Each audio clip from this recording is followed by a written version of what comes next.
Yeah, it's been a lively afternoon of discussions now into the evening, you two.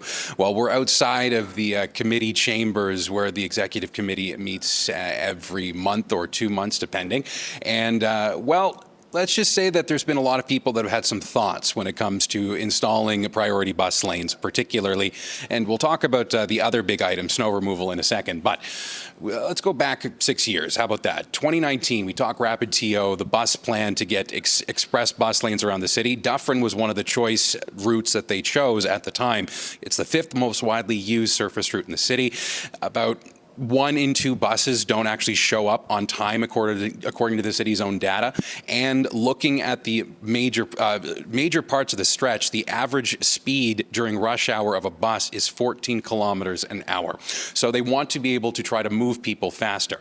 The problem has come that looking at between Bloor and Eglinton, there's been, particularly on the Bathurst Street corridor, questions from business owners as to if this would impact their bottom line, and they've been rather vocal in saying they do not want to see these bus lanes, and talking about whether or not there's been enough consultation. Now, there has been quite a bit, according to at least the city manager and city staff, as they were talking about it today. Issues with communication, though. But all this being said, the mayor is saying, despite the city staff recommendation to stop at Bloor in time for the World Cup in 2026, only south of Bloor to have priority lanes, she wants to see this continue up to Eglinton and see what city staff can do about that. Listen to this. And we can do better. That's why I want city staff to explore more options for improving transit services north of Bloor in time for the World Cup. Working with local councillors, residents, small businesses, and transit riders, I want options.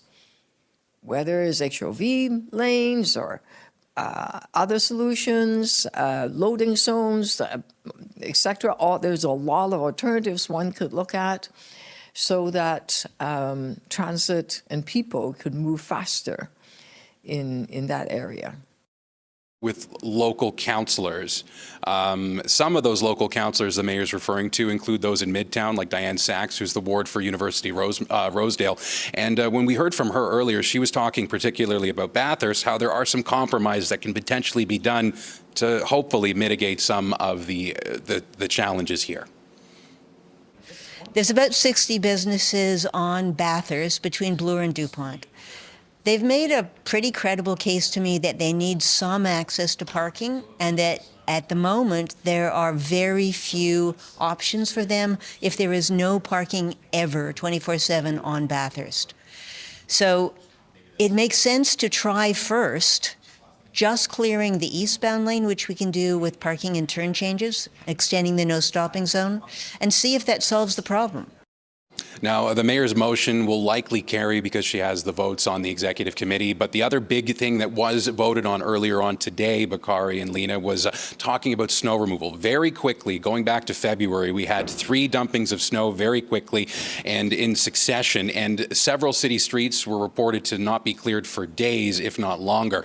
Now, there's going to be a plan that will be adopted seemingly in the fall. Right now, executive committee is looking to get that plan to council, and also recommendations from the city manager to ultimately see if the contractors that we've hired to clear our streets can have surge employees or the like, things like that, to ensure that the snow does actually get removed come the next winter snowfall. I'll send it back to you. Okay, interesting that we're talking about this on one of the hottest days of the year, but you know what? We've got to talk about it so we can get it right. Andrew, thanks so much for this.